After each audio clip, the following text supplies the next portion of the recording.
দীপা চরিত্রটা শুধু একটি চরিত্র নয়, এটি আমাদের কাছে একটি ইমোশন।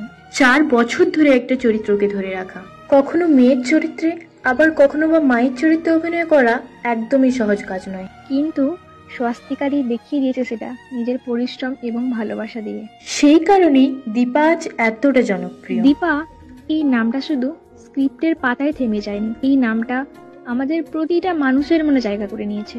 দীপার কান্না হাসি সবকিছুই স্বস্তিকাদি তার অ্যাক্টিং এর মধ্যে আমাদের প্রতিদিন অনুভব করিয়েছে। সেই কারণে দীপাকে মানুষ এতটা ভালোবেসে ফেলেছে। এখন সিরিয়ালটা শেষের পথে, একটু তো মন খারাপ লাগবেই, কিন্তু এখানেই শেষ নয়, এটাই এক নতুন পথ চলার শুরু। আমরা জানি স্বস্তিকাদি, সামনে অনেক সুন্দর সুন্দর কাজ এবং অনেক চরিত্র তোমার জন্য অপেক্ষা করছে। একটি সিরিয়াল শেষ হতে পারে, কিন্তু তোমার প্রতি আমাদের ভালোবাসা কোনো দিনও শেষ হবে না। তুমি আবারও নতুন কোনো চরিত্রে আসো, প্রত্যেকবারের মতন